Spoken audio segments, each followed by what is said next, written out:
My name is Esther Dotse. I work with Knight Piesold Consulting.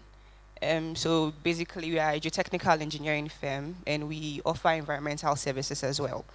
We are a multinational company. We've been in Ghana for a little over 20 years. We have an in-house laboratory where we do geotechnical tests. We specialize in tailings, facility management, design, construction supervision, site investigations, water balance. So I'm talking about KP Ghana's corporate responsibility and community engagement. So we'll go through this, when it started, what we do as a CSR, why and how we do that, who our targets are, and the journey so far. So the when. It started in 2012. It was an initiative that the global Knight Piesold came up with, a way of giving back to the society. So a defined minimum of our annual earnings is set aside for corporate social responsibilities every year. But KP Ghana usually exceeds this minimum anyway. KP Ghana has decided to use that minimum that we set aside in this way. So that brings us to the what we use that for. We have something we call the Schools Initiative Program, SIP or SIP. That's what we commonly call it in the office, SIP. It's the flagship of KP Ghana's CSR. When I say CSR, I mean corporate social responsibility. Every year, all of us come together to support this and push it. All the staff come on board. This excitement, and I mean, we are happy when it's coming up, because it brings us together as a team. We work towards making it successful. Then the who are our targets when we talk about this schools initiative program. The eligibility criteria is quite simple. We target government-assisted second cycle institutions. Usually general science students, so far that's what we've done.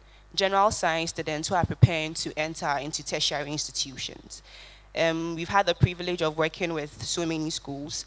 Achimota, Accra Academy, Laboni, Armed Forces, Presec, St. Mary's, Ibri Girls, Methodist Girls. We've had Wesley Grammar, we've had Accra Girls, a couple of them over the 7 years that we have been doing this SIP program.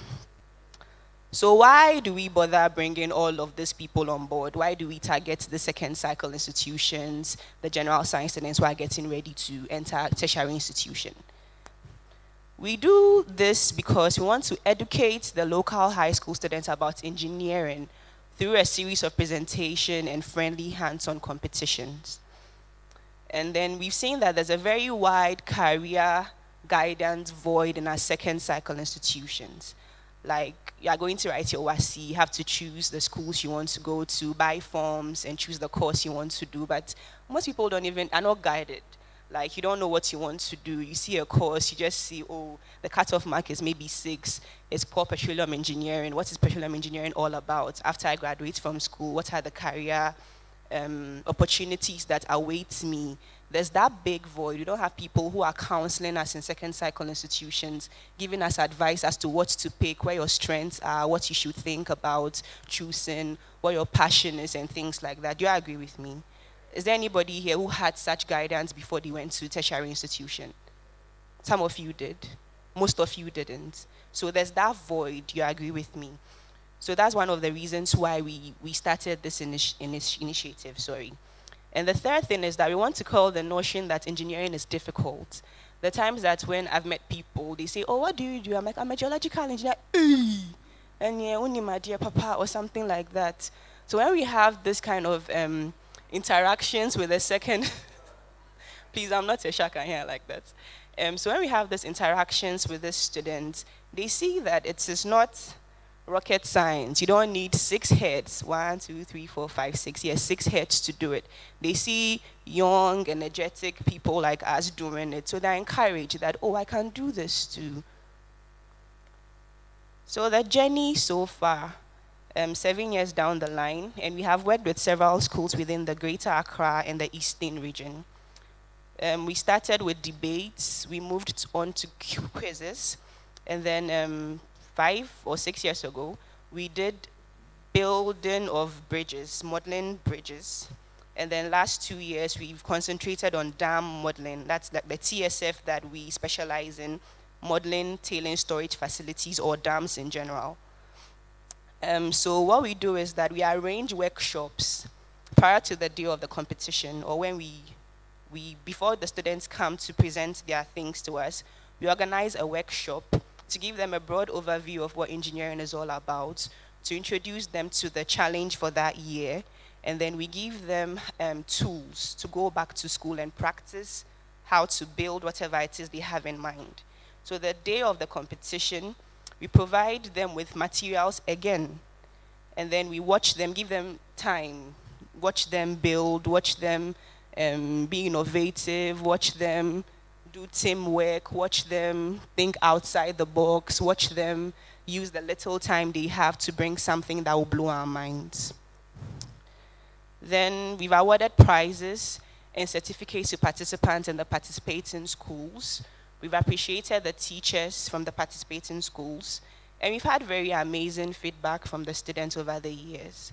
And beyond the prizes, I mean, I think that the physical thing we give them cannot be compared to the impact we've had on them, because there are times that some of them walk up to us after the presentations, oh, I'm the only girl in my class, the boys say I cannot do engineering, and then we tell them that, oh, look at me, do I have 4 heads? I'm just like you. I was scared too, but then I'm doing it. I mean, I believed in myself and I took that step.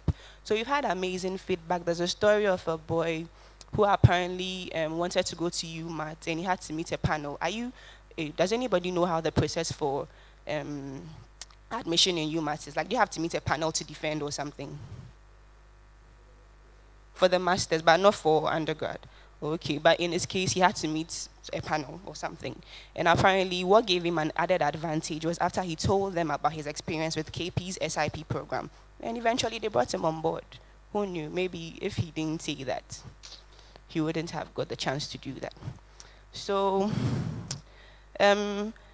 next for us, we are looking at expanding this, going beyond Greater Accra and Eastern region. We want to go to the Western region, to the Ashanti region, to bring more students on board. We want to have very healthy competitions in the future where we can even have it on regional levels, and then all of them will come together for a national, like the National Science and Maths Quiz. And then we are looking at more challenging models, more challenging topics, more challenging grounds for them to think outside the box and be the best that they can be. So the future looks very exciting, and we are ready for that. So here on the board, you can see a dam, a model dam. This was done by Presbyterian Boys Secondary School, PRESEC. This was what they did last 2 years. They presented this. Next, you see that our team of judges are going around taking a look at what one of the schools has presented. Then you see a teacher being appreciated. Here you see a judge trying to look critically at the bridge model that a school has produced. And so, in conclusion, this is how KP Ghana colors the lives around it. We hope to do more in the near future. Thank you very much for your time and your attention.